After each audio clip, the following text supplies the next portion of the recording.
وسلم علی رسول کریم اما بعد۔ آج کا درس سورہ قصص کی آیت نمبر 58 سے شروع ہوگا۔ اعوذ باللہ من الشیطان الرجیم، بسم اللہ الرحمن الرحیم۔ وَكَمْ أَهْلَكْنَا مِنْ قَرْيَةٍ بَطِرَتْ مَعِيشَتَهَا فَتِلْكَ مَسَاكِنُهُمْ لَمْ تُسْكَنْ مِنْ بَعْدِهِمْ إِلَّا قَلِيلًا وَكُنَّا نَحْنُ الْوَارِثِينَ۔ اور کتنی ہی بستیاں وہ ہیں جو اپنی معیشت پر اتراتی تھی، ہم نے ان کو تباہ کر ڈالا، اب وہ ان کی رہائش گاہیں تمہارے سامنے ہیں، جو ان کے بعد تھوڑے عرصے کو چھوڑ کر کبھی آبادی نہ ہو سکی، اور ہم ہی تھے جو ان کے وارث بنے۔ وَمَا كَانَ رَبُّكَ مُهْلِكَ الْقُرَىٰ حَتَّىٰ يَبْعَثَ فِي أُمِّهَا رَسُولًا يَتْلُو عَلَيْهِمْ آيَاتِنَا وَمَا كُنَّا مُهْلِكِ الْقُرَىٰ إِلَّا وَأَهْلُهَا ظَالِمُونَ۔ اور تمہارا پروردگار ایسا نہیں ہے کہ وہ بستیاں یوں ہی ہلاک کر ڈالے جب تک اس نے ان بستیوں کے مرکزی مقام پر کوئی رسول نہ بھیجا ہو جو ان کو ہماری آیتیں پڑھ کر سنائے، اور ہم بستیوں کو اس وقت تک ہلاک کرنے والے نہیں ہیں جب تک کہ ان کے باشندے ظالم نہ بن جائے۔ وَمَا أُوتِيتُم مِّن شَيْءٍ فَمَتَاعُ الْحَيَاةِ الدُّنْيَا وَزِينَتُهَا وَمَا عِندَ اللَّهِ خَيْرٌ وَأَبْقَىٰ أَفَلَا تَعْقِلُونَ۔ اور تم کو جو کچھ بھی دیا گیا ہے وہ دنیاوی زندگی کی پونجی اور اس کی سجاوٹ ہے، اور جو کچھ اللہ کے پاس ہے وہ کہیں زیادہ بہتر اور کہیں زیادہ پائیدار ہے۔ کیا پھر بھی تم عقل سے کام نہیں لیتے؟ أَفَمَنْ وَعَدْنَاهُ وَعْدًا حَسَنًا فَهُوَ لَاقِيهِ كَمَنْ مَتَّعْنَاهُ مَتَاعَ الْحَيَاةِ الدُّنْيَا ثُمَّ هُوَ يَوْمَ الْقِيَامَةِ مِنَ الْمُحْضَرِينَ۔ بھلا بتاؤ کہ جس شخص سے ہم نے اچھا وعدہ کر رکھا ہے اور وہ اس وعدے کو پا کر رہے گا، کیا وہ اس جیسا ہو سکتا ہے جسے ہم نے دنیاوی زندگی کی پونجی کے کچھ مزے دے دیے ہیں؟ پھر وہ ان لوگوں میں شامل ہونے والا ہے جو قیامت کے دن دھر لیے جائیں گے۔ پچھلی آیت میں نے عرض کیا تھا کہ قریش کے لوگ جناب نبی کریم صلی اللہ علیہ وسلم سے کہا کرتے تھے کہ ہم بات سمجھتے ہیں کہ آپ جس چیز کی دعوت دے رہے ہیں توحید کی، وہ صحیح دعوت ہے، لیکن اگر ہم ایمان لے آئے تو دوسری قومیں ہمیں تباہ کر دیں، ہمیں زمین سے اچک لیا جائے، لوگ ہمیں تباہ و برباد کر دیں۔ تو اللہ تعالیٰ نے ان کے اس اعتراض کے 3 جوابات دیے۔ پہلا جواب تو پچھلے جمعے ہم نے پڑھا کہ اللہ تعالیٰ نے فرمایا کہ دیکھو ابھی تم ایمان نہیں لائے، پھر بھی ہم نے تمہارے لیے اس حرم کو امن کی جگہ بنایا، یعنی حرم میں کوئی کسی کو کوئی نقصان نہیں پہنچا سکتا، سب محفوظ ہیں، معمول ہیں، حالانکہ تم ایمان تو نہیں لائے۔ اور دنیا جہاں کا رزق ہم یہاں لے کر آتے ہیں، جو چیز دنیا جہاں میں بنتی ہے وہ مکہ مکرمہ میں پہنچتی ہے، جو سنگلاخ پہاڑوں پہ مشتمل علاقہ ہے جہاں نہ کوئی چیز اگتی ہے نہ بنتی ہے۔ تو دیکھو تم کفر کی حالت میں ہو تو بھی ہم تمہیں رزق بھی خوب دے رہے ہیں، ہم نے تمہیں امن بھی عطا کیا ہوا ہے، تو کیا اگر تم ایمان لے آؤ گے تو پھر ہم تم سے سب چھین لیں گے؟ یعنی جب کفر کے باوجود یہ سب تمہیں دیا جا رہا ہے تو ایمان لے کر آؤ گے تو پھر تو بطریقہ اولا ہم تمہیں یہ ساری چیزیں دیں گے۔ یہ کیا بات ہے کہ اگر ایمان لیا ہے تو یہ ہمارا امن ختم ہو جائے گا، لوگ ہمیں مار دیں گے؟ تو جب کفر کی حالت میں تمہیں کوئی نہیں مار رہا تو ایمان کی حالت میں کون تمہارے گا؟ دوسرا جواب اللہ تعالیٰ نے اس آیت میں دیا کہ دیکھو پہلے جو بستیاں ہلاک ہوئی ہیں وہ بستیاں کیا ایمان کی وجہ سے ہلاک ہوئی ہیں یا کفر کی وجہ سے ہلاک ہوئی؟ قوم عاد ہلاک ہوئی، قوم ثمود ہلاک ہوئی، قوم لوط ہلاک ہوئی تو وہ ایمان کی وجہ سے تو نہیں ہلاک ہوئی، وہ تو اپنی سرکشی اور کفر کی وجہ سے، شرک کی وجہ سے ہلاک ہوئی۔ تو پچھلی بستیوں کی مثال تمہارے سامنے ہے کہ اگر وہ ایمان لے آتے تو عذاب نہ آتا، ان پہ عذاب ایمان نہ لانے کی وجہ سے آیا۔ تو ہماری سنت یہ چلی آ رہی ہے، ہمارا طریقہ یہ چلا آ رہا ہے کہ اگر ایمان نہیں لاؤ گے تو ہم ہلاک کریں گے، ایمان لانے کی صورت میں تو ہماری نعمتیں اور زیادہ بڑھ جائیں گی، ان میں اور اضافہ ہو۔ یہ اللہ تعالیٰ نے اس آیت میں دوسرا جواب دیا، فرمایا کہ وَكَمْ أَهْلَكْنَا مِنْ قَرْيَةٍ بَطِرَتْ مَعِيشَتَهَا، کتنی ہی بستیاں وہ ہیں جو اپنی معیشت پر اتراتی تھی، جو اپنی معیشت پر اتراتی تھی کہ جی ہم سپر پاور ہیں اور ہم جو ہے ہمارے پاس یہ ہے وہ ہے، دنیا جہاں کی چیزیں ہیں۔ کتنی بستیاں وہ ہیں جو اپنی معیشت پہ اتراتی تھی،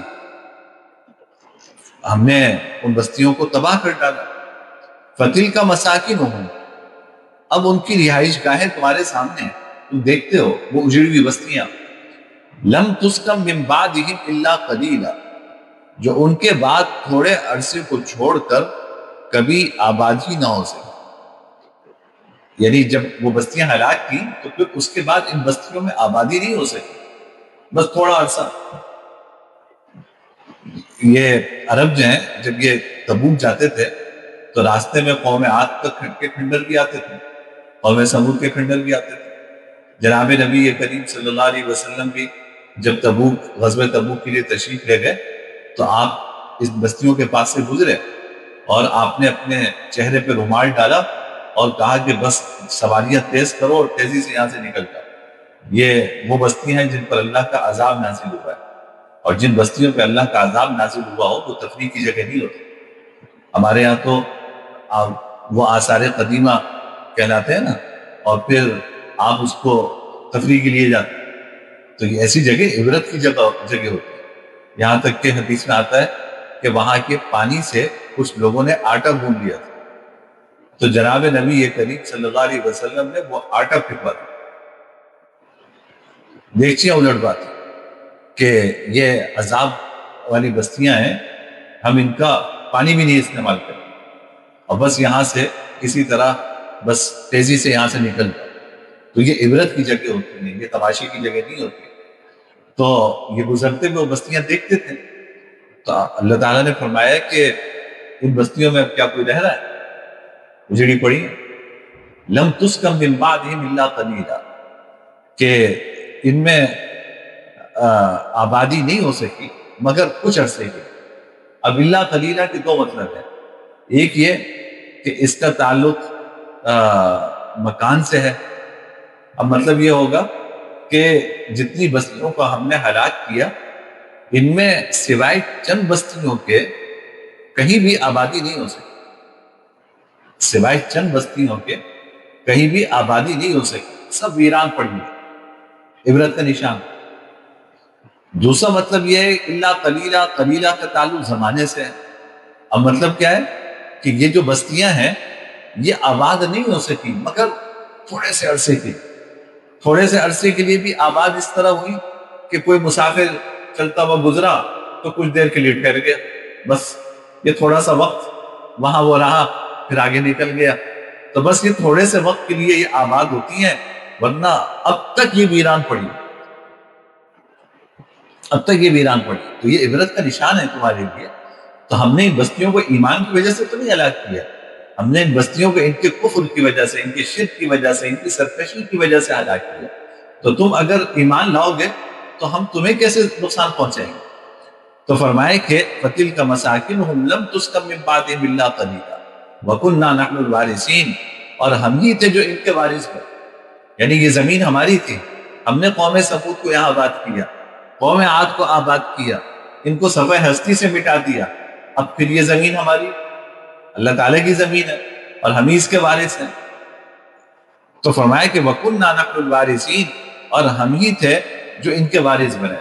ہم لوگ تو ہمیں جو ملکیت حاصل ہوتی ہے نا، تو سچی بات یہ ہے کہ ہم تو کرائے پہ بھی نہیں ہیں، عارضی طور پہ چند روزہ زندگی کے لیے یہ جگہ اللہ نے ہمیں عطا فرما دی ہے، جب چاہے ہمیں لے جائے یہ جگہ ہی لے، ہم بس اس تھوڑے بہت اختیار کی وجہ سے یہ کہتے ہیں کہ جی میں اس پلاٹ کا مالک ہوں، میں اس پلاٹ کا مالک ہوں، میں اس گھر کا مالک ہوں۔ یہ آپ مالک والی کچھ نہیں ہے، آپ ایک مسافر ہیں جو عارضی طور پہ جس نے پڑاؤ ڈالا ہوا ہے، اور کچھ عرصے جب تک اللہ چاہیں گے وہ یہاں ہے، اس کے بعد اس کا وارث تو اللہ ہی ہے۔ وَكُنَّا نَحْنُ الْوَارِثُونَ وَمَا كَانَ رَبُّكَ مُهْلِكَ الْقُرَىٰ حَتَّىٰ يَبْعَثَ فِي أُمِّهَا رَسُولًا يَتْلُو عَلَيْهِمْ آيَاتِنَا۔ یہ ایک سوال کا جواب ہے۔ یہ مشرکین کہا کرتے تھے کہ بھئی اگر پچھلی بستیوں کو اللہ تعالیٰ نے ان کے کفر کی وجہ سے ہلاک کیا تو ہم پر کیوں نہیں عذاب آتا؟ اتنی جدید ہے اللہ تعالیٰ کے سامنے کہ اگر پچھلی بستیوں کو ان کے کفر اور شرک کی وجہ سے ہلاک کیا تو ہمارے اوپر بھی عذاب آ جائے، ہم پر کیوں نہیں آتا؟ اس عذاب نہ آنا اس بات کی علامت ہے کہ ہم حق پر ہیں۔ اللہ تعالیٰ اس کا جواب دے رہے ہیں، کہہ رہے کہ دیکھو پہلی بات تو یہ ہے کہ ہم کسی بستی کو اس وقت تک ہلاک نہیں کرتے جب تک کہ وہاں کی کہ مرکزی شہر میں اور مرکزی علاقے میں ہم کوئی نبی نہ بھیجیں۔ ہم پہلے حجت تمام کرتے بھئی اگر نبی آئے بغیر بستیاں ہلاک ہو جائیں تو قیامت کے دن یہ اٹھ کے کہیں گے کہ اللہ ہمیں تو کسی نے پیغام ہی نہیں پہنچایا، ہمارے پاس تو کوئی دعوت دینے والا ہے ہی نہیں۔ تو اللہ تعالیٰ کبھی بھی کسی بستی کو ہلاک نہیں کرتے اس وقت تک جب تک کہ وہاں پر اللہ اپنے نبی مبعوث نہ فرمائے، اللہ اپنے نبی نہ بھیجے۔ اور پھر نبی بھیجنے کے بعد جب قوم نافرمانی کرتی ہے تو بھی فوراً نہیں ہلاک کرتے، جب اس نافرمانی پہ وہ اصرار کرتے ہیں تو پھر اللہ کا عذاب، جب نافرمانی پہ اصرار کرتے ہیں تو پھر اللہ کا عذاب آتا ہے۔ تو دو باتیں ضروری ہیں، ایک تو یہ کہ اللہ تعالیٰ مرکزی بستی میں وہاں کی مرکزی جگہ پر اپنا نبی بھیجے، نبی آ کے پیغام پہنچائے، ایک تو یہ شرط ہے۔ دوسرا یہ کہ پیغام پہنچانے کے بعد لوگ کفر پر اور شرک پر اصرار کریں۔ جب یہ دونوں باتیں پوری ہو جاتی ہیں تو پھر اللہ رب العزت کا عذاب نازل ہوتا ہے۔ تو ان مشرکین مکہ سے کہا جا رہا ہے کہ دیکھو جب تک رسول نہیں آیا تھا تمہارے یہاں تو اس وقت تک تو ہم نے تمہیں ویسے ہی نہیں ہلاک کیا، کیونکہ رسول بھیجے بغیر ہم کسی کو ہلاک نہیں کرتے، ہم یہ ظلم نہیں کرتے، پہلے رسول بھیجتے ہیں، رسول پیغام دیتا ہے، تمہیں سمجھا رہا ہے تو اس کے بعد ہم دیکھیں۔ تو ایک تو ہم نے رسول بھیج دیا، اور دوسرے یہ کہ رسول بھیجنے کے بعد اگر اس رسول کی بات کا انکار کیا جائے تو بھی فوراً نہیں ہلاک کرتے، ہلاک اس وقت کرتے جب کفر پر شرک پر اصرار کیا جائے۔ تو اگر تم اسی طرح اپنے کفر اور شرک پر اصرار کرتے رہے تو پھر ہمارا عذاب آئے گا۔ چنانچہ اللہ تعالیٰ نے غزوہ بدر کی شکل میں اپنا عذاب بھیج دیا، یہ اللہ کا عذاب تھا جو غزوہ بدر کی شکل میں ہوا۔ پھر اس کے بعد سن 7 ہجری میں جو قحط پڑا صلح حدیبیہ کے بعد، یہ اللہ کا عذاب تھا کہ یعنی اتنا قحط کا عالم تھا کہ چمڑا ابال کے کھاتے مکہ والے، اور بھوک کی وجہ سے نا فضا دھواں نظر آتی تھی، جس کو قرآن کریم نے دخان سے تعبیر کیا کہ بھوک کی وجہ سے فضا دھواں نظر آتی تھی، یہ عالم تھا۔ پھر حضور نے دعا فرمائی اللہ تعالیٰ سے تو وہ قحط جو ہے وہ دور ہوا، دشمن کے لیے دعا کی اور وہ قحط دور ہوا، وہ اللہ کا عذاب تھا۔ تو اللہ تعالیٰ نے پہلے تو نبی مبعوث فرمایا، پھر جب نبی کی بات نہیں مانی اور اس کے کفر پر اور شرک پر اپنے اصرار کرتے رہے تو اس کے بعد اللہ تعالیٰ نے اپنا عذاب غزوہ بدر کی شکل میں بھیجا، اللہ نے اپنا عذاب قحط کی شکل میں بھیجا۔ تو یہ اللہ تعالیٰ کی سنت ہے جو ان آیات میں بیان فرمائے کہ وَمَا كَانَ رَبُّكَ مُهْلِكَ الْقُرَىٰ حَتَّىٰ يَبْعَثَ فِي أُمِّهَا رَسُولًا يَتْلُو عَلَيْهِمْ آيَاتِنَا، اور تمہارا پروردگار ایسا نہیں ہے کہ وہ بستیاں یوں ہی ہلاک کر ڈالے جب تک کہ اس نے ان بستیوں کے مرکزی مقام پر کوئی رسول نہ بھیجا ہو۔ ام القریٰ کا مطلب کیا ہے؟ مرکزی مقام، کہ جیسے جو مرکزی شہر ہوتا ہے اس کو ام القریٰ کہتے ہیں. وجہ یہ ہے کہ ام کے معنی ماں کے، اور قریٰ قریہ کی جمع بستی، تو ام القریٰ مرکزی بستی، تو یہ بستیوں کی ماں ہے. جیسے بچے کہیں بھی جائیں لوٹ کر ماں کے پاس آتے ہیں نا، تو آس پاس کے رہنے والے، مضافات کے رہنے والے، گاؤں جو آس پاس گاؤں ہیں وہاں کے رہنے والے سب گھوم پھر کر اپنی ضرورت کے لیے کہاں آتے ہیں؟ اسی مرکزی بستی میں آتے ہیں. تو گویا کہ وہ بستیوں کی ماں ہے کہ سب گھوم پھر کے واپس اسی کے پاس آتے ہیں. جیسے سورہ فاتحہ کو ام القرآن کہا جاتا ہے نا، سورہ فاتحہ ام القرآن ہے، یعنی پورے قرآن کی سورتوں کی ماں ہے. حضرت انور شاہ کشمیر رحمۃ اللہ علیہ نے لکھا کہ یہ ماں اس وجہ سے ہے کہ دیکھو ہر نماز میں چاروں رکعت میں سورہ فاتحہ پڑھی جاتی ہے. ہم تنہا نماز پڑھ رہے ہو تو ہم خود پڑھتے ہیں، اور امام کے پیچھے نماز پڑھ رہے ہو تو امام پڑھتا ہے. تو وہ چاروں رکعت میں سورہ فاتحہ پڑھتا ہے، دو میں جہرت پڑھتا ہے، دو میں سرن پڑھتا ہے. تو سورہ فاتحہ ہر رکعت میں اپنی جگہ ہے. اب ایک صورت آ رہی ہے اس کے پاس، پھر دوسری صورت اس کے پاس آ رہی ہے، پھر تیسری صورت ملا لی، پھر چوتھی صورت ملا لی. تو سورہ فاتحہ ماں کی طرح ہے، اور بقیہ جتنی صورتیں ہیں وہ گھومتی پھرتی رہتی ہیں، ماں اپنی جگہ کھڑی رہتی ہے ہر رکعت میں. تو اس کو ام القرآن کہا جاتا ہے. تو اللہ تعالیٰ مرکزی بستی میں رسول بھیجتا ہے. اشارہ اس بات کی طرف ہے کہ دیکھو دنیا میں بھی جب کسی بات کا اعلان حکومت کی طرف سے کیا جاتا ہے تو مرکزی بستی میں کیا جاتا ہے، اور جو حکم مرکزی بستی میں نافذ ہوتا ہے وہ آس پاس کے مضافات کے علاقوں میں، گاؤں میں، قصبوں میں خود ہی نافذ ہو جاتا ہے. قصبے والے آگے یہ نہیں کہہ سکتے کہ جی ہمارے یہاں تو آپ کا کوئی پیغام بھیجنے والا، بتانے والا تو آیا نہیں تھا. کہ جب مرکزی شہر میں یہ بات بتا دی تو اب وہاں تم آتے جاتے ہو، اب وہاں سے ایک بات ہر جگہ پھیل جاتی ہے. تو اس لیے اللہ تعالیٰ ہر گاؤں میں تو نہیں رسول بھیجتے، لیکن کسی بھی علاقے کی جو مرکزی بستی ہے اللہ وہاں اپنا نبی مبعوث فرماتا ہے. اب مکہ مکرمہ یہ ام القریٰ ہے. قرآن کریم نے مکہ مکرمہ کو ام القریٰ فرمایا. یہ ام القریٰ ہے، مرکزی بستی ہے عرب کی. تو جناب نبی یہ کریم صلی اللہ علیہ وسلم کی بعثت مکہ مکرمہ میں ہوئی، اور آس پاس کے رہنے والے جتنے ہیں ان سب کے لیے آپ کی نبوت تھی. جب مرکزی بستی میں پیغام پہنچ گیا تو آس پاس کے رہنے والوں تک بھی پیغام پہنچ گیا. آپ دیکھیں نا، یہاں مکہ مکرمہ میں حضور مبعوث ہوئے اور بحرین میں لوگ ایمان لائے. جو جواسہ ایک بستی ہے جہاں سے بنو عبد القیس کا وفد جناب نبی کریم صلی اللہ علیہ وسلم کی خدمت میں آیا تھا، یہ بحرین سے آیا. بحرین جو ہے وہ پتہ نہیں 1500-2000 کلومیٹر کا فاصلہ ہے اس کا مکہ مکرمہ سے. دمام ہے، دمام کے بعد بحرین ہے، سمندر پار. تو اتنی دور کا فاصلہ ہے. حضور تو آئے تھے مکہ مکرمہ میں، لیکن چونکہ مکہ مکرمہ مرکزی جگہ تھی تو آس عرب کے جتنے علاقے تھے وہاں سے لوگ پہنچتے تھے مکہ مکرمہ اپنی تجارتی ضروریات کے لیے، بیت اللہ کا حج کرنے کے لیے، میلوں میں شریک ہونے کے لیے. تو بس یہاں مکہ مکرمہ میں مبعوث ہوئے تو پورے عرب میں آپ کا پیغام پہنچ گیا، پورے عرب میں آپ کا پیغام پہنچ گیا. تو فرمایا کہ تمہارا پروردگار ایسا نہیں ہے کہ وہ بستیاں یوں ہی ہلاک کر ڈالے جب تک اس نے ان بستیوں کے مرکزی مقام پر کوئی رسول نہ بھیجا ہو جو ان کو ہماری آیتیں پڑھ کر سنائے. وَمَا كُنَّا مُهْلِكِ الْقُرَىٰ إِلَّا وَأَهْلُهَا ظَالِمُونَ، اور ہم بستیوں کو اس وقت تک ہلاک کرنے والے نہیں ہیں جب تک کہ ان کے باشندے ظالم نہ بن جائیں. میں نے عرض کیا کہ ظالم بننے کا مطلب یہ ہے کہ جو اپنی روش ہے کفر اور شرک کی اس پر اصرار کرنے لگے تو پھر اللہ تعالیٰ اپنا عذاب بھیجتا ہے. تو اس لیے یہ نہ سوچو کہ ابھی تک عذاب نہیں آیا تو تم جو ہے وہ اللہ تعالیٰ کے بڑے مقرب ہو اور تم حق پر ہو.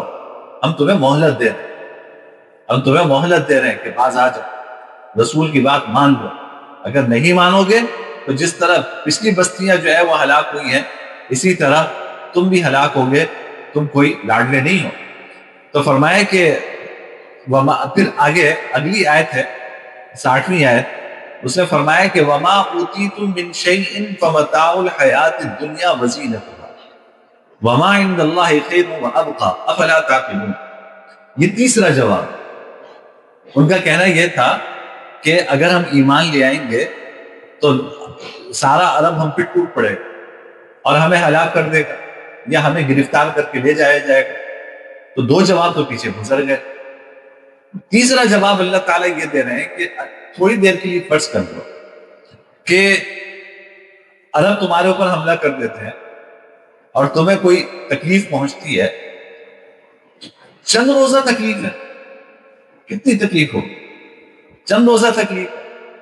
جس طرح دنیا کا ساز و سامان عارضی ہے، دنیا کا ساز و سامان عارضی ہے، اسی طرح دنیا کی تکلیف بھی عارضی ہے. جس طرح دنیا کا ساز و سامان عارضی ہے اسی طرح دنیا کی تکلیف بھی عارضی ہے. تو اگر ایمان لانے سے تھوڑی بہت تکلیف پہنچ بھی گئی تو برداشت کر لو. اب وہ تو پہنچے گی نہیں. اگر تھوڑی بہت تکلیف پہنچ بھی گئی تو اس کو برداشت کر لو. دنیا کی راحت نہ ہمیشہ ہے اور نہ دنیا کی تکلیف ہمیشہ ہے. چند روزہ راحت ہے، یہ چند روزہ تکلیف ہے. تو فرمائے کہ وما اوتیتم من شیء فمتاع الحیات الدنیا وزینتها. تم کو جو کچھ بھی دیا گیا ہے وہ دنیاوی زندگی کا سامان ہے، دنیاوی زندگی کی پونجی ہے اور اس کی سجاوٹ ہے. یعنی ہمیں اللہ تعالیٰ نے اس دنیا میں جو کچھ عطا فرمایا ہے بس وہ دنیا کا ساز و سامان، عارضی سامان ہے جو انسان استعمال کرتا ہے. اصل میں ہم اور آپ تو نہیں سمجھتے یہ متاع ہم کا ترجمہ اردو میں اتنا کر سکتے ہیں. اردو کی تنگامی پونجی یا بے وقت سامان آپ اس سے کر سکتے ہیں. اصل میں متاع جو ہے نا عربی میں اس کپڑے کو کہتے ہیں جو برتن دھونے کے لیے خواتین استعمال کرتی ہیں نا. یعنی برتن دھونے کے لیے صابن والا کپڑا ہوتا ہے نا، اصل یہ ہے متاع. آپ قرآن کریم کی بلاغت دیکھیے کہ قرآن کریم نے دنیا کو تشبیہ دی ہے کس سے؟ وہ جو برتن دھونے کا کپڑا ہے اس سے، کہ اس برتن میں صابن لگا ہوا ہوتا ہے، اس سے آپ برتن پہ صابن لگاتے ہو، پھر اس کے بعد پانی سے برتن دھوتے ہو. وہ کپڑا اس کی کیا وقت ہوتی ہے؟ کوئی ہاتھ بھی لگاتے ہوئے گھن کرتا ہے. بیچاری خواتین تو اسے دھوتی ہیں لیکن میں اور آپ اس کو ہاتھ بھی لگائیں تو ہمیں گھن آتی ہے کہ یار کتنا گندا کپڑا ہے، صابن لگا ہوا ہے، اس سے برتن دھوتے ہیں. یہ کپڑا جو ہے نا، دنیا اس کپڑے کی طرح بے وقت. یہ اللہ تعالیٰ کی دنیا کی حقیقت. قرآن جگہ جگہ کہتا ہے کہ متاع الحیات الدنیا، یہ دنیاوی زندگی کا سامان ہے، یہ دنیاوی زندگی کی پونجی ہے. تو اس کو متاع فرمایا کہ اس کی یہ اتنی بے حقیقت سی چیز ہے دنیا کی زندگی، اور تھوڑی بہت سجاوٹ ہے لیکن یہ سب کیا ہے؟ عارضی ہے. تو جس طرح دنیا کی پونجی، ساز و سامان یہ سب عارضی ہے، اسی طرح دنیا میں اگر تکلیف بھی ہے تو تکلیف بھی کیا ہے؟ عارضی ہے. وہ ہمیشہ ہمیشہ کی تکلیف نہیں ہے. وما عند اللہ خیر وابقى. جو کچھ اللہ کے پاس ہے وہ کہیں زیادہ بہتر اور کہیں زیادہ پائیدار. اصل تو آخرت ہے. یہ دنیا کی زندگی تو عارضی ہے. اللہ تعالیٰ کے پاس جو کچھ ہے وہ ایک تو بہتر بھی ہے اور دوسرے پائیدار بھی ہے. یعنی آخرت کی جو نعمتیں ہیں نا ان کو دو لفظ استعمال کرنا ہے. ایک ہے خیر، آخرت کی نعمتیں خیر ہی خیر. کیا دیکھو دنیا میں کوئی بھی خوشی ہو اس میں تکلیف کا کانٹا لگا ہو. دنیا کی کوئی خوشی خالص نہیں ہے، نہ کوئی تکلیف خالص. بھائی سائیکل ہے نا، کبھی چین اتر رہی ہے، کبھی ٹائر پنچر ہو رہا ہے، تو سائیکل نعمت ہے اللہ تعالیٰ کی، لیکن اس کے ساتھ یہ تکلیف کا کانٹا لگا ہے. گاڑی ہے اللہ کی نعمت ہے لیکن کبھی جو ہے وہ ٹائر پنچر ہو گیا، کبھی بیلٹ اتر گئی، کبھی جو ہے وہ کیا مسئلہ ہو گیا، کبھی جو ہے وہ ایسی کا مسئلہ ہو گیا. رہتا نہیں سب کچھ ساتھ. اور پھر عجیب بات یہ ہے کہ چلو زیادہ سامان ہو تو شاید راحت ہو، بھائی زیادہ سامان ہوگا تو اتنی تکلیف بھی زیادہ ہوگی. ابھی ایک گاڑی کو مینٹین کر رہے ہیں، 4 گاڑیوں کو کرنا پڑے گا. تو دنیا کی کوئی بھی نعمت ہے اس کے ساتھ تکلیف کا کانٹا لگا ہوا ہے یہ. اور آخرت کی کوئی بھی نعمت ہے وہ بس ہمیشہ ہمیشہ کی نعمت ہے، وہاں تکلیف کا کوئی شائبہ نہیں، وہاں تکلیف کا کوئی شائبہ نہیں. دیکھو نا ہماری خوشیاں بھی ہوتی ہیں، مثلا اللہ تعالیٰ شادی کی خوشیاں عطا فرماتے ہیں، تو اس میں بھی کہیں نہ کہیں پنکچر ہو جاتی ہے، وہ خوشی نہیں ہوتی. یعنی شادی کی خوشی ملی لیکن اس خوشی میں پنکچر لگ جاتا ہے تکلیف کا. کیا کہ کوئی رشتہ داروں میں سے کوئی پھپھو تو ایسے ہی بدنام ہو گئی بیچاری، تو کوئی رشتہ دار ہے جو ناراض ہو کے روٹ گئے. کس بات پہ روٹ گیا؟ کہ بھائی تم نے سب ہمارے گھر آ کے کاٹ دی تھی، صرف واٹس ایپ پہ بھیج دی. کچھ ایسے حساس بھی ہوتے ہیں نا رشتے دار، تو آپ تو ہمارے گھر آپ خود لے کر نہیں آئے اور آپ نے بچے کے ہاتھ سے بھیجوا دیا، یا یہ کہ آپ نے تو واٹس ایپ کر دیا. تو یہ کون سا دعوت دینے کا طریقہ؟ ہم تو نہیں آئے. اب آپ کی خوشی تھی، اس خوشی میں پنچر یہ اور کوئی صورت پیش آ گئی. یعنی کوئی بھی خوشی انسان کی خالص خوشی نہیں ہے دنیا. تو یعنی یہ ایمان رہنا چاہیے، پریشان نہیں ہونا چاہیے. انسان اپنی وسعت کی حد تک سب کا حق ادا کرنے کی کوشش کرے، لیکن یہ سمجھ لے کہ سب خوش ہو نہیں سکتے. میں اپنی وسعت کی حد تک، اپنی کوشش کی حد تک کوشش کروں گا کہ بھائی سب کا حق ادا ہو حسب مراتب، جس کا جو مرتبہ ہے اس کے لحاظ سے میں اس کا حق ادا کروں. لیکن سارے ہی آپ سے خوش ہو جائے، سارے ہی آپ سے راضی ہو، ایسا دنیا میں ہوتا نہیں. اللہ تعالیٰ کی سنت نہیں، کچھ نہ کچھ خوشی کے ساتھ تکلیف کا سامنا کرنا پڑتا. تو اللہ تعالیٰ کیا جو ہے وہ خیر ہو، وہ خیر ہی خیر، وہ خیر ہی خیر ہے. وَأَبْقَى، دوسری صفت یہ بیان فرمائی کہ جو وہاں کی نعمت ہے نا وہ پائیدار ہے، اور دنیا کی جو نعمت ہے وہ پائیدار نہیں. نعمت استعمال کرنے والا پائیدار نہیں ہے تو نعمت کیا پائیدار ہو؟ کبھی آپ رہتے ہیں وہ نعمت ختم ہو جاتی، کبھی وہ نعمت رہتی آپ ختم ہو جاتی. آپ نے عالی شان گھر بنایا اور گھر میں قدم رکھنا بھی نصیب نہیں ہوا، وہ گھر تو رہا، آپ نہیں رہے. اور کبھی آپ ہوتے ہیں گاڑی چھن گئی، موٹر سائیکل چھن گئی، چوری ہو گئی، آپ ہیں وہ نہیں. قرآن کہتا ہے نا المال والبنون زینۃ الحیات الدنیا، یہ جو مال ہے اور یہ جو بیٹے ہیں یہ دنیا کی زینت ہے. والباقیات الصالحات خیر عند ربک ثوابا، جو اعمال آگے بھیجے ہیں تم نے وہ ہیں اصل جو باقی رہنے والے ہیں، جس کا ثواب تمہیں ہمیشہ ہمیشہ ملنے والا ہے. یہاں پہ جو کچھ ہے وہ ناپائیدار ہے. تو اس لیے آخرت کی نعمت کے بارے میں 2 باتیں فرمائی. ایک تو کہ خیر، کہ وہ کیفیت کے لحاظ سے بہتر ہے، وَأَبْقَى، اور کمیت کے لحاظ سے دیکھو تو وہ پائیدار ہے.